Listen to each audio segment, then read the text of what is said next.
Hello everyone, I'm Raven from Raven Comics, and today we're starting a new video series where we'll see how Batman's love for his son, Damian Wayne, takes him all the way to Apokolips to bring him back to life. It all started as a test in the arena, a test of love for a daughter and an offer to make me Ra's al Ghul's apparent heir, to help lead a new world order by eradicating most of the human population. Obviously, it was an offer I refused. At that moment, I was on the verge of death due to a scorpion sting, but Talia used the antidote for the venom in exchange for a kiss. That night, I visited Ra's al Ghul again and reminded him that being immortal didn't make him immune to pain. Then, for the first time in my life, I let my heart ignore my head. I discovered what I thought of love. That night, I united the bloodlines of the Waynes and the Al Ghuls.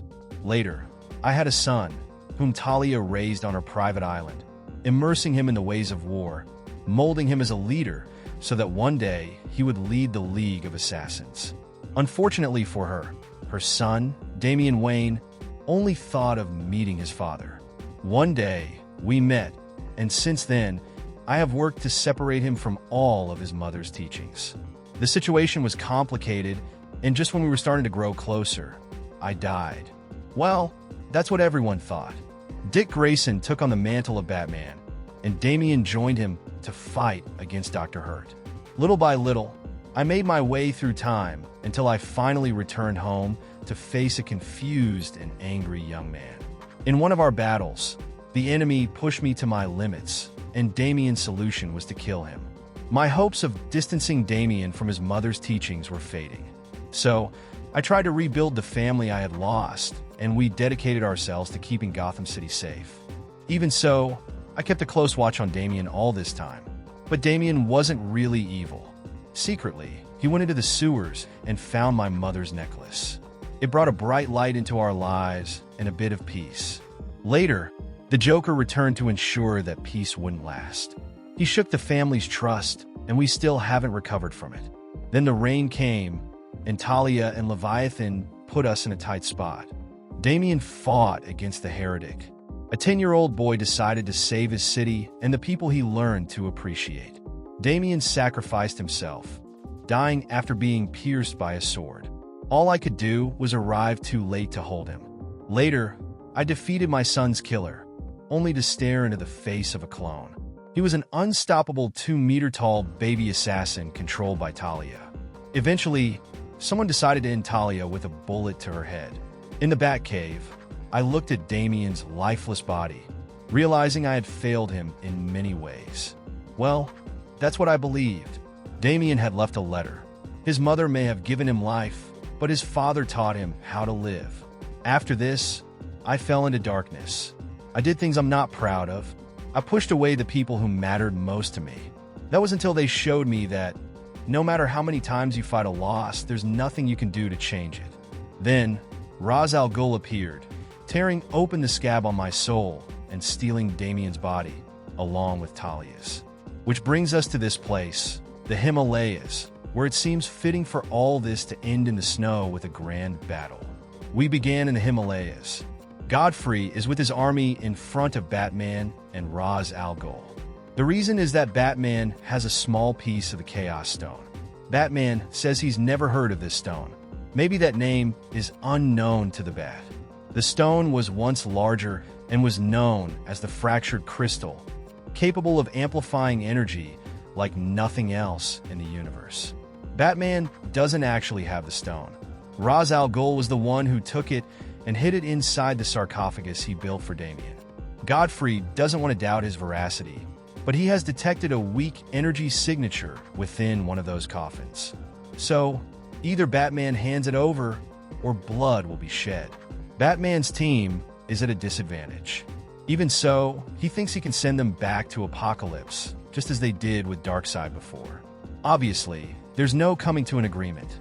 Damian and Talia's bodies are in those coffins. Neither parent is willing to give them up, so the battle begins.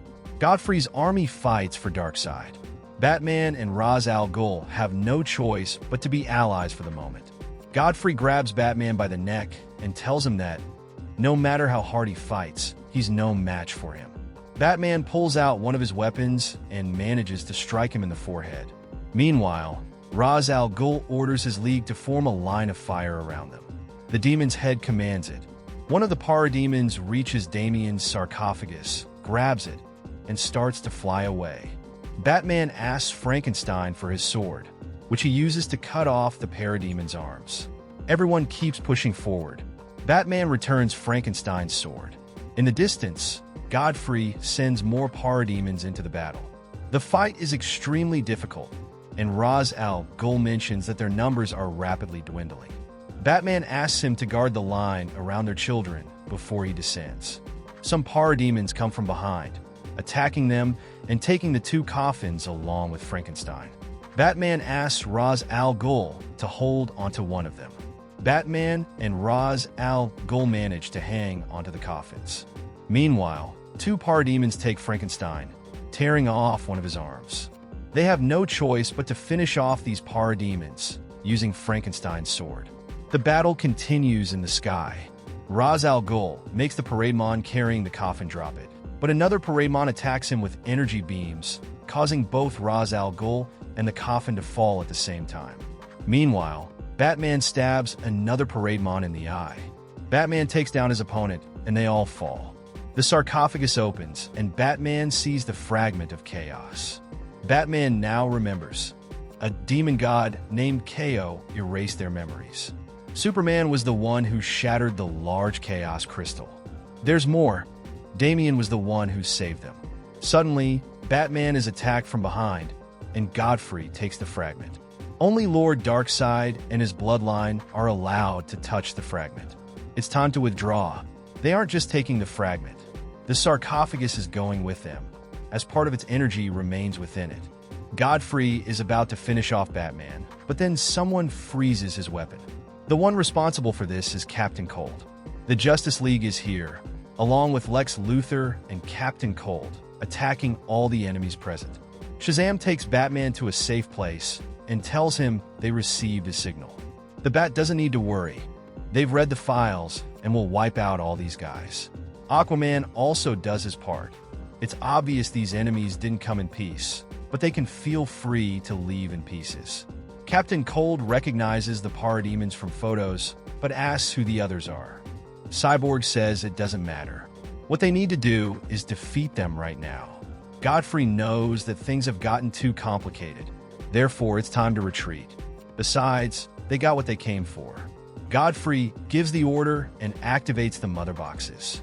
It's time to leave. The portals back home are open.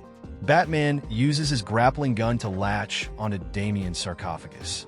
Unfortunately for the Bat, the portals close, and the enemies manage to escape with his son's body. The worst part is when Shazam arrives and cuts the grappling gun's cable, then tells him how great it is that he saved Batman twice today. Batman is beyond frustrated. They have Robin's body, and all he was doing was trying to follow them. Shazam cut the cable, which was Batman's only chance to get him back. Batman can't hold back and punches him several times. Shazam says he thought he was doing him a favor by cutting it. Batman asks Cyborg to locate and track their mother boxes. Victor says he's having trouble syncing with Darkseid's technology. Talia's body is gone, and Batman assumes that Ra's al Ghul and Frankenstein were killed. Diana laments everything that's happened today. Lex tells him they came when he was in danger, quickly and decisively. Lex Luthor also feels Batman's wrath, who tells him to shut his mouth. Luthor comments that fighting each other is becoming a habit now that they're a team. After hitting the ground, Lex Luthor finds Frankenstein, who appears to still be alive. Cyborg uses his rays to unfreeze him. Diana asks why these creatures would teleport to this planet to attack Batman specifically. Bruce tells them there's something called the Chaos Shard, a small piece of a crystal that once belonged to Darkseid. Ra's al Ghul had it hidden in Robin's sarcophagus. There's something Batman wants to do, but Diana tells him it's better to return to the Watchtower to discuss it. For Batman, there's nothing to discuss. Besides, he's not asking for permission. He's going to Apokolips to bring Robin back alive. If anyone has something to say, step forward and explain why he can't go after his son on that planet. Aquaman says they're Earth's first line of defense, and can't leave. Batman replies that these troops have already invaded Earth twice. They're deceiving themselves if they think nothing big is being planned. Luthor tells him it's not about Apokolips but about Robin, plain and simple. For Batman, it's about both. Cyborg also objects, saying facing Darkseid is like stepping into the void.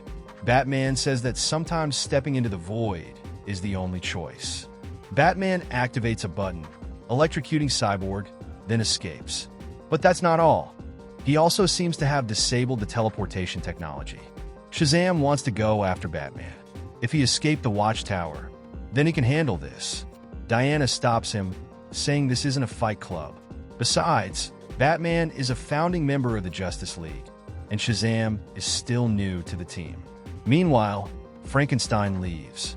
Back at the Watchtower, Batman enters Vault HB 101, which requires Level 1 security clearance. Voice recognition is activated, and Justice League member Batman is recognized and granted access to the Hellbat suit. The release protocol begins, but the computer denies access to the armor. The rest of the League is here, and they've overridden the codes.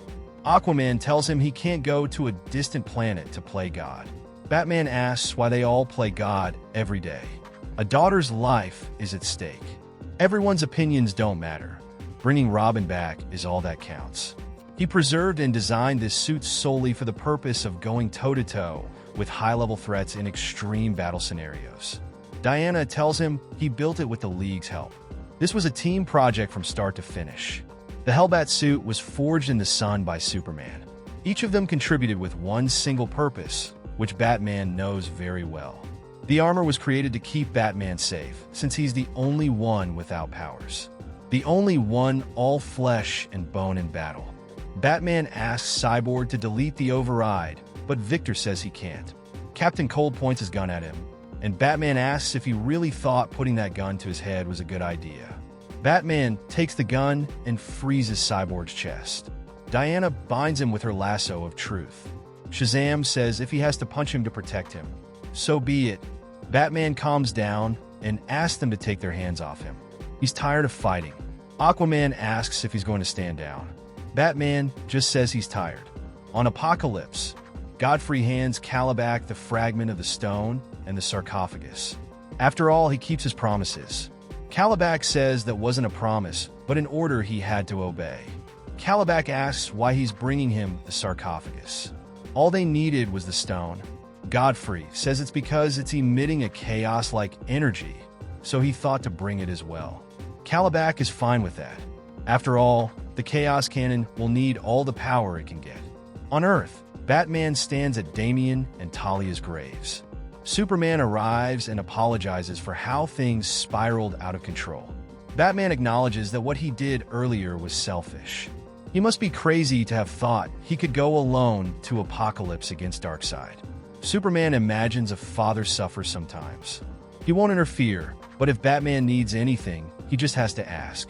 That same night, in the Batcave, Batman summons Batgirl, Red Robin, and Red Hood. The Bat is glad everyone is here. It's time to go into action and save Damian Wayne. Thank you very much for watching this video. Don't forget to comment, like, and subscribe for more content like this. I'm TJ Prime, and see you in the next video.